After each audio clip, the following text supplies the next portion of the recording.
Welcome to the Chicago Bears Podcast, a presentation of ESPN Chicago, Chicago's home for sports. Here's your host, Pat, the designer.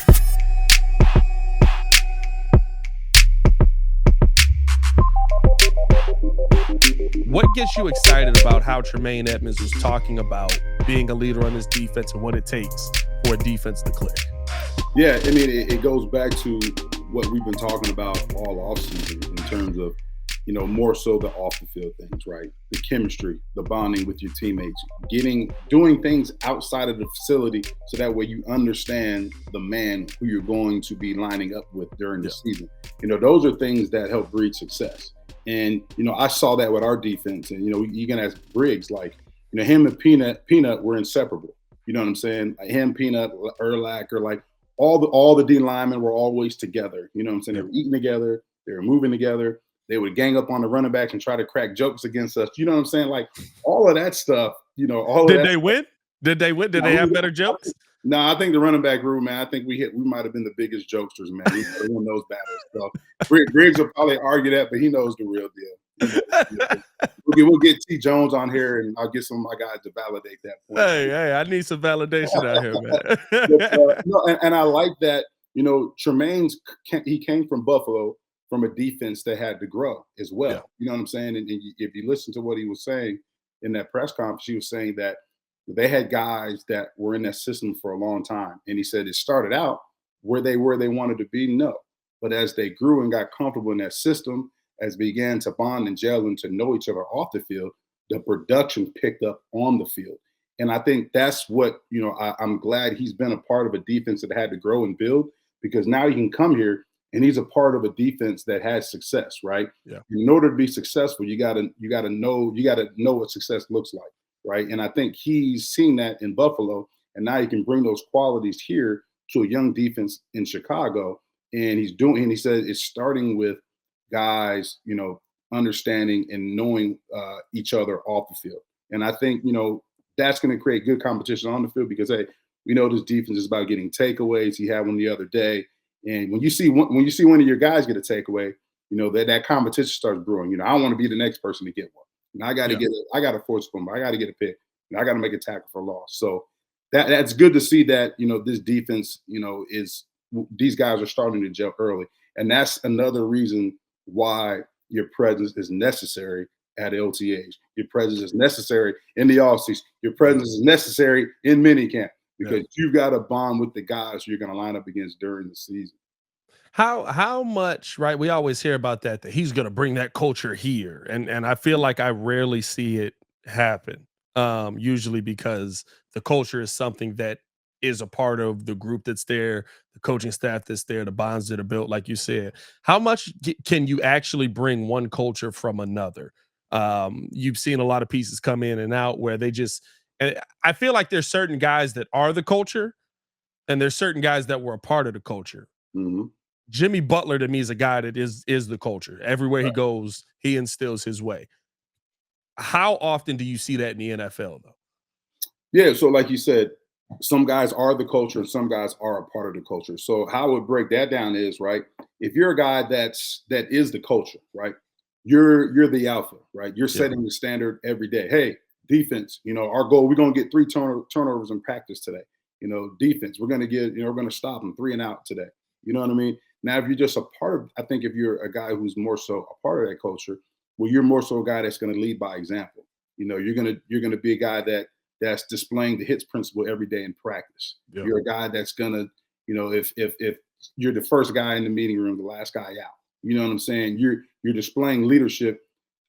You're displaying it in the things that you do in your actions. You're not more so a vocal guy, but you're displaying, that culture and that leadership through your actions. So that's kind of the way that I would explain that. Like, there's not a lot of guys who, some guys aren't comfortable being that vocal guy. Yeah. So, the rah-rah guys.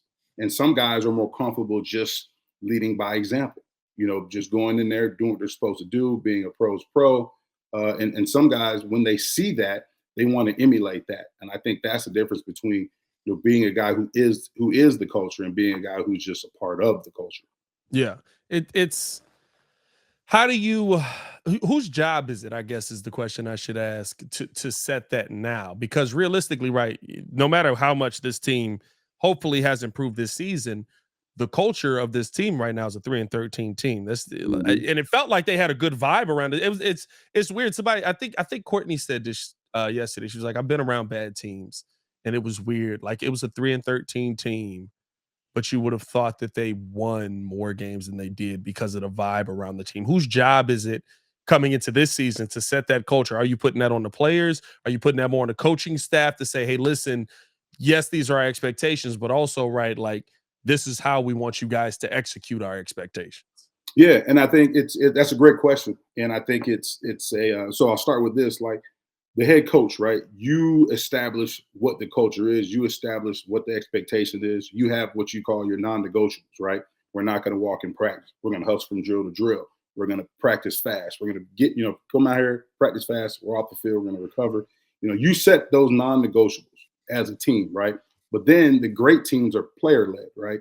So Mhm. if if my team is player led, then that culture and those non-negotiables that I just talked about, that Coach Flus, has to have in place, it's got to be player led. The players got to enforce it on a daily basis, because when you have culture, right? Culture is, it's a word, it's cliche, but culture is a living thing. It's something that you have to, day in and day out, you have to live and breathe culture Yeah. every day. And once the standard slips, then it's gone. If you get one guy walking and Coach Flus allows it, right, then other guys start doing that. And then the whole standard and all those Yeah. non-negotiables and those principles that you set in place, those things all slip, because now guys are going to start doing what they want. It Right. has to be an expectation. When you hit that practice field, we're going to her to win every rep. We're going to her to win the practice. All right. If we have a better practice today than Green Bay did, we won the day. We won the day. Yeah. And when you start stacking days like that, that's going to elevate your team to the next level. That's going to enable you to go out there and win that home and opener against Green Bay.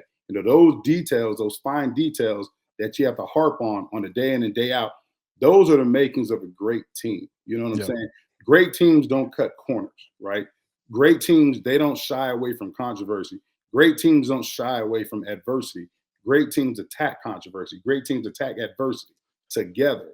And I think that's what, in terms of who's in charge of setting the standard. The coach sets the standard, but the great teams are player led, and the players have to execute that standard and that culture on a daily basis. Yeah. And I think it's one of those things that here's the part that does get me excited. I liked it. Mhm. I'm hearing it from Justin now. Justin's the clear leader of this team right now, right? Like, Mhm. and I know people last year were like, well, Justin's a leader because of necessity. No, Justin actually just is a leader, right? Like he walks in a room, he exudes leadership when you see him. He's telling this team what's expected of them. I think even going out, right? Like again, I don't know if it was a personal shot that Nate Davis or not, but the fact that he pointed out that the only people that need to be at OTAs, right? He almost kind of was like, Jalen's doing his own thing. It is what it is. The people that need to be at OTAs are the new guys and the young guys. And I mean, like that Mhm. is right, letting Nate Davis know, hey, listen, you're protecting me on the right side. You Yeah, need to be here. yeah, Whether it's a shot or not, just saying that is you need to understand what we have going on here, and you're not here to learn that when all of these other guys are. So I think that, right, I think that the fact that we have these leaders coming out now early on in the process, right? Like you can speak to it, right? Like, I mean, you guys Super Bowl year. I'm very sure that even in the earliest stages of that season, you guys were on top of everything. There wasn't cutting corners. There wasn't not doing the little things. The little things lead to the bigger things getting done. yeah, definitely. And it goes back to being, like I said, player led. You had leaders within that locker room, and I know we talk about it time and time again, but it's a fact that Lovey did a good job of laying out the expectation, laying out the framework of about how he wanted things to run, how he wanted his team to operate. On all three phases: offense, defense, special team. How he wanted us to practice. And we had great leaders within that organization, within that locker room, that did a good job of enforcing that. So if we weren't practicing well, we had leaders step up like an Olin Kreutz and say, "Hey, this is BS. Let's start this period over." Yeah. You had guys, starting practice over that were coaches. You didn't have to have the coach do it. You had players doing because they said this isn't good enough. That blitz period wasn't good enough. Our quarterback would have been sacked 3 times. We're going to start this over, even though practice is almost over. We're going to run that back. You know what I'm saying? Because we got to run it back now, because at kickoff on Sunday, we're not going to be able to run that back. We ain't going to get that rep back. So we got to perfect it now, so that way we have a chance at perfecting it on Sunday. So when you have that type of leadership and that type of standard being upheld on a daily basis by the players, that makes you an elite team. Because elite teams is player-led. Yeah. You had Lovey and you had Andy Reid. How often did you see that happen? Where Same the coach thing. just was like, hey, man, listen, he said run it back, run it back. Yeah, I mean, and the good thing for me is in my career, I was blessed to be around so many great coaches. My first year, you mentioned Andy Reid. He had so many veterans on that team. You had Brian Dawkins, Hall of Famer. You had Troy Vincent was one of the corners. You had Deuce Staley, Brian Mitchell, guys who had Donovan McNabb, great leaders, who were pros, and guys who wasn't going to let things slip, guys who practiced, guys who had contracts, big contracts, but practiced like they didn't have anything. Brian Dawkins, I remember Brian Dawkins was our slot on the punt team. You know what I mean? And he's running down full speed. I mean, this is special teams. It's not even his face. He was the slot on the punt team, and he's running down like he's a undrafted free agent trying to make the team. You know what I'm saying? And when you have guys practicing that way, right? Guys who are already established, but they're still practicing every single rep, even if it isn't their main phase of the game, that matriculates to the young guys. And it helped me, because when I saw him out there, I'm like, man, I'm going out here with my head on fire. I'm gonna cause a wreck. You know what I'm saying? That's what my old high school coach used to say. But I'm going out here and I'm gonna make a play. You know what I mean? Because I see all these veterans out here practicing hard, playing hard, upholding the standard. You know what I'm saying? They're in meetings early. They're taking notes. They're answering questions. They're asking me questions to see if I'm understanding the offense or if I'm understanding the special teams and things like that. So when you have guys displaying those type of qualities within your locker room, that breeds success. That's what makes a championship team. When you have a bunch of guys who are just selfish, worried about themselves, worried about their own production, worried about their own contract, well, guess what? Those are the teams, right, that aren't good. Those are the teams that are at the bottom of the barrel year in and year out. Yeah, we've seen some. We've seen some, unfortunately, here. Hopefully that's not where we're at. I think that we're in a much better place here. I think that we have a team that it seems like it's not fake.